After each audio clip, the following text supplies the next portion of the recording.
Hey, we're back with game 2 of Storm8 versus Palantir. Welcome back. Palantir just took game 1.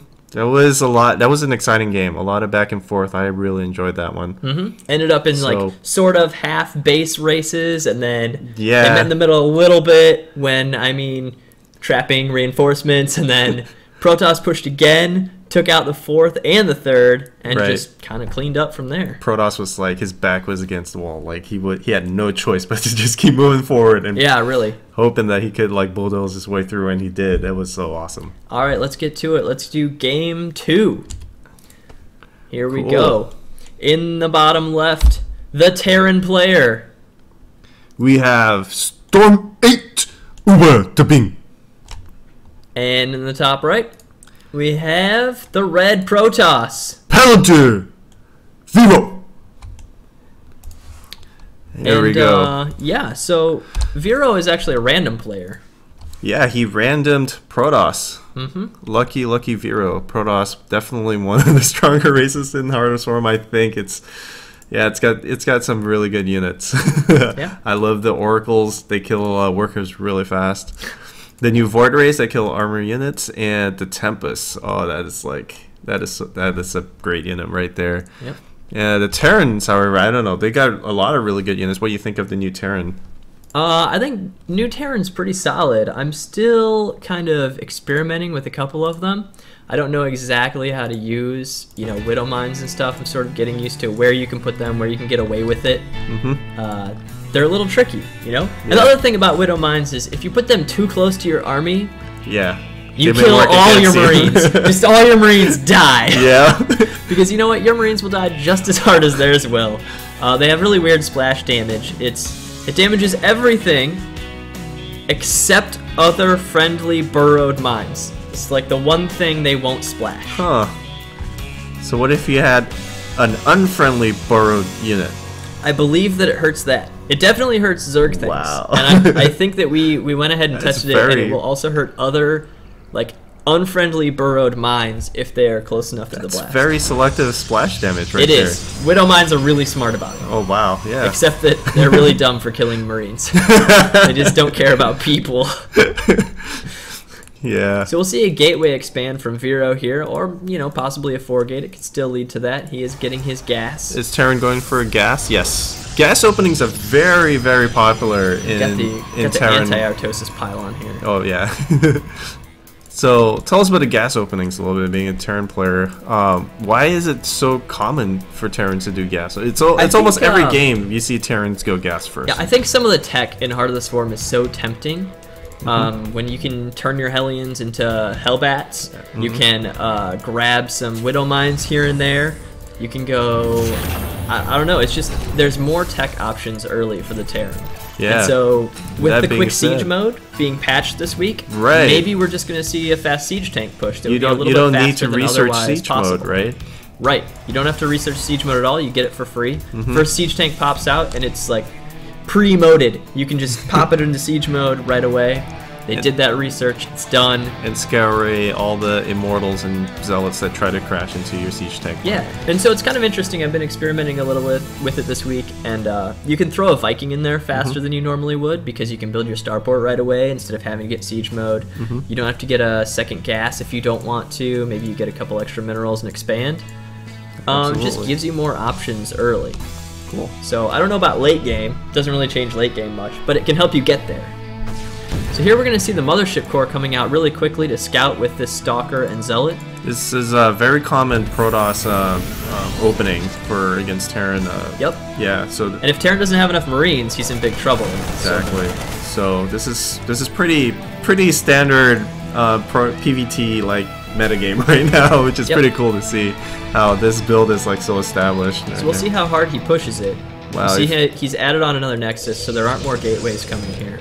Forward pylon being made? No he did bring a probe, but it doesn't look like he's going to elect to build the pylon. There we go.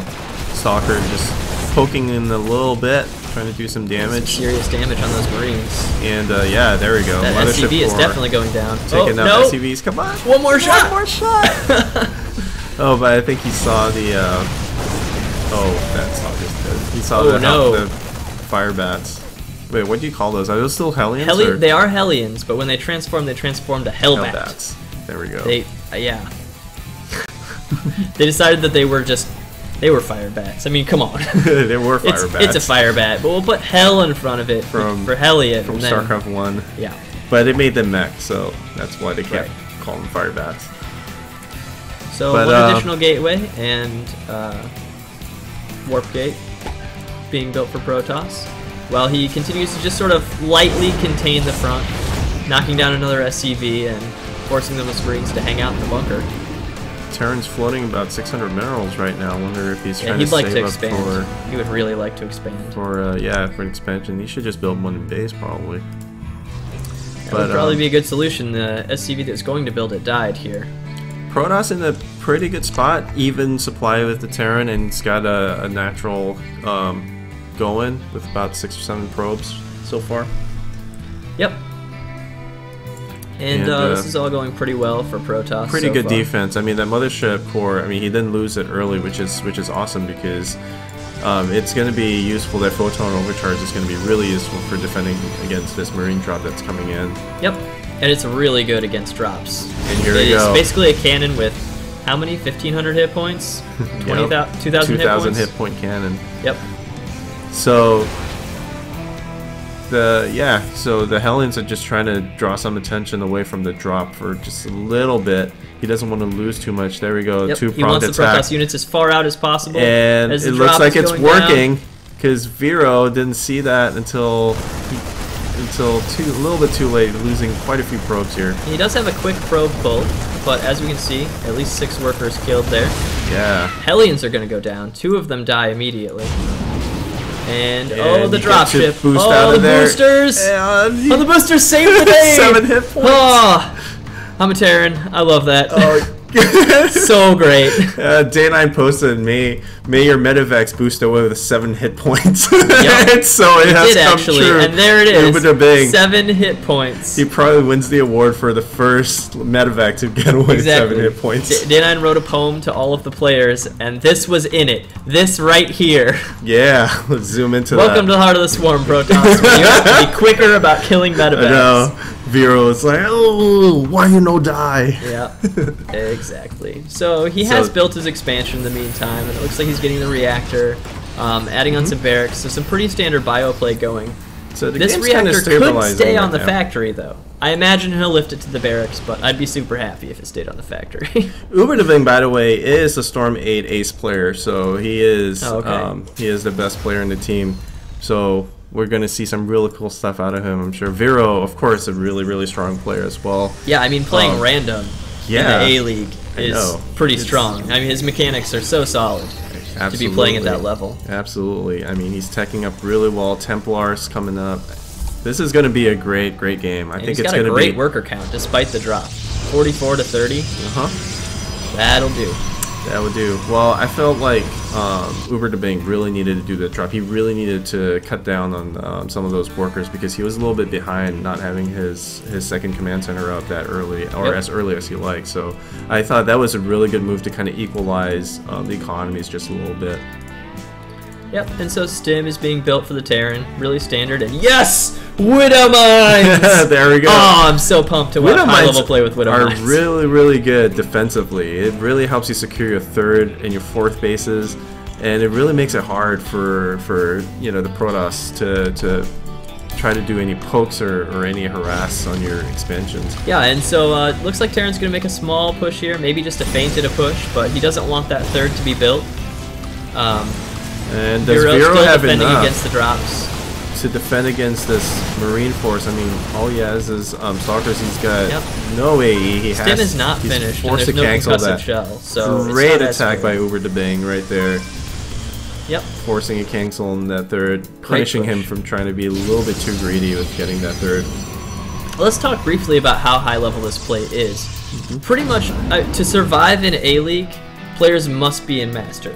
Yeah. Like, they must be Masters in Wings of Liberty, the equivalent of such in Heart of the Swarm, because, I mean, that's just how good these players are. They have a day job and they're rocking Masters. There we go, Widow Mine coming right up. Yep. And so Widow Mines are really cool for positioning. The other day I used them kind of like force fields. I went and attacked a Zerg, put them on the ramp, and then moved into the natural. So he really couldn't come down the ramp with reinforcements and hit. Yeah, so it kind of zones out. Yep. Oh, there we go. Templar's getting caught. Catching a whole bunch of the army here. Knocks down 2 Templar immediately, burrows the mine, stims the Marines. And this might be a little bit too much for Vero to hold. He has no AE, and those Marines do a lot of damage. Yeah, with 4 medevacs Great to attack, support. splitting the army into 2. Great photon overcharge reaction. There's that Nexus tank. But Uber der Bing's just like, oh, you know, that's fine. You can overcharge that Nexus. I'm just going to continue and kill basically your other half of your army. With a much better army and a much better angle, Uber der Bing will definitely take that engagement quite cleanly, leaving the mine behind him. And, Protoss forces another cancel. Yeah, for the second time, and takes out 2 pylons. And the spider mine's so well placed, it zones out any reinforcements of Protoss can throw at the 3rd. Exactly. That whole area will be attacked if anything comes through. So, you know, a little less useful against Protoss where the shields can recharge and everything, but nonetheless, free damage is free damage. Absolutely. So this is the After Hours Gaming League. This is a gaming league where we play for charity. Winner gets to pick their winning. The winner gets to pick the charity of their choice to donate to, and it's really cool to see that that, you know, some good can come out of StarCraft. That's right. Not just all fun and games. It's not just for fun. We are having a lot of fun, but we can get something great done in the meantime. Absolutely. So more Templar are warped in, but they don't have enough energy for Storm yet, though it is researched. And the Terran is moving in here with his large Bioforce and single Widow Mine. Reactor seems kind of unnecessary at this point. Yeah, this is really great. Uber der Bing just putting on pressure while he's trying to get his 3rd. This is really important for him to do because he doesn't want the Protoss to get 1 too Archon goes comfortable. down, charge, let's come out. Oh, great starter step there. Look at that micro. Marine King would be proud. Oh, losing several some medevacs going down. Ouch. But taking out Archons and Zealots, and what a great attack. If we look at the units resources lost tab, we see that Protoss is 2,000 resources behind Terran, and without a 3rd, that's not a good place for the Protoss. And Vero doesn't even actually know that the 3rd is there. Yeah, his probe is just barely out of range. He's like 1 pixel away from scouting it. He just needs to move that guy 1 pixel to the left. But cool. This is a really good spot for Uber der Bing, sending some SCVs up to repair those damaged medevacs. Good idea, because some of those medevacs have a lot of energy. Yep, for sure. And they can provide a lot of healing. So, quick scan there from Uber der Bing, trying to size up the Protoss army. He's trying to figure out if he can go in for the kill right here. And looking at the supply count, I mean, Uber der Bing's a good 50 supply or 40 supply ahead. Ooh, 2-2 just about to finish for Protoss. That'll definitely help in this attack. But it looks like he's zoned out of his main again. Yeah, a little bit out of position there from Vero. But now the flank is coming in. We got Zealots coming in from both sides. This is horrible for Uber der Bing. He might lose his whole Bioforce right here. Photon overcharge. What a flank. Just pounding on the Terran army. What a flank. Wow. Great flank there by Vero. Yeah, for real. I guess unintentionally he was pushing this back, and it looks like Protoss cleans this up pretty well. Yeah. Oh, even takes out all the medevacs. Can he get it? All the medevacs, but boost! 1 maybe? Boost! No, the boost is and it goes down. Wow, that's it. That's a big win for Protoss. He might be able to take his 3rd and stabilize and equalize this game right now. So possibly. Yeah.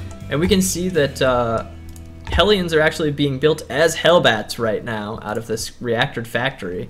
Loving it. Yeah. Hellbats are really good for melting down the Zealot tank line, and then the Marines and Marauders can come in and do the damage. Yeah, but unfortunately it looks like Vero might not have won that engagement by enough right here. As the Hellbats come in. Are the Storms ready? No, they are not. They barely have enough energy. They're going to feed back the medevacs, though. No more healing for the Bio Army. I don't know if those Archons will really get the chance to morph here. At least one is going to die before it does. The other will pop out. But is there enough? Uber der Bing might not have enough, but he's so just He's just relentless with his pressure here. This is awesome. It really is. Keeping targeting down the Archon and gets Meanwhile, Protoss is doing a double expansion here. Vero is figuring out like he should be able to just take 2 bases, hopefully play a little bit greedy, take it a little bit of a risk because he was a little bit behind up until this point. I think we're kind of like equalized right now. So if Vero can get away with those 2 expansions, and if Uber Debing can't punish that, Vero might take the lead in this game. Possible. Yeah. Uber Debing continuing to rally forward. That's maybe a little bit of a mistake. These units are going to die.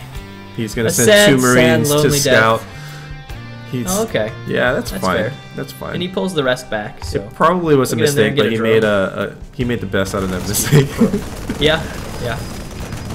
Oh, 1 probes. 1 probes.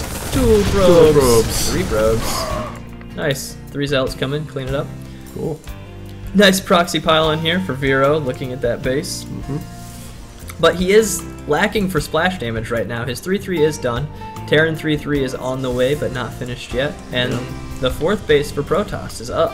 And Vero manages to use his bank pretty efficiently. Uber Debing having some trouble macroing and microing. You know, he was just attacking. Oh, what a choke for Terran! So aggressively. This will be great against the chargelets. Yeah, with no splash damage. Like chopping everything down. Oh, they're still going to take it. Ooh. Wow. Another battle lost again for Uber Debing. So yeah, that upgrade Vero difference. Looking to be pretty strong here. He's getting, he's clawing his way back into the game. Yeah, he's getting shield upgrades now. Yeah, after surviving countless, relentless Uber Debing attacks. Yep. That's pretty impressive. But I mean, the macro for Uber Debing has been really great. He's been producing so many units when he pushes forward. He's always got a large, massive bio with him, and that's been really important for him here. We'll finally see the Colossus Den be built. And it looks like Uber Debing just continues to push. Oh, roasting the Zealots. Yeah. Now the Zealots are gone. This does not look good for Vero. Still no Storms. Those Archons will not morph into anything useful. But the reinforcements might be enough for Vero to hold here. He's Stalkers against Marines. Marines are going to melt through the Stalkers. Yeah. Pretty harsh. Vero's not going to be able to keep this forth, pulling his probes away. Great decision there. Yeah, he just doesn't have the money to reinforce right now. Terran does, Protoss doesn't. Terran pushing forward, taking his advantage. It seems like Uber Debing knows when to attack, just as Vero, you know, warps in a few Templars to try to store up that energy for Storm. Uber Debing's like, no, I'm not going to let you do that. I can't let you storm me. I don't have any ghosts up. I'm going to attack and try to keep you away from getting from getting storms. And that's a great strategy, knocking out the robotics, knocking out. Despite the feedbacks, he just has so much. I know. So Vero in a lot of trouble. So Uber Debing. It looks like Uber Debing is going to take this game. Might Uber Debing, the ace player for Storm8. Really pushing into the natural here. now. No reinforcements for Vero. Over 100 supply ahead for the Terran. I think this is not looking good. And GG. And there it is. Great game there. Game 2 goes to Storm8, bringing us to 1-1.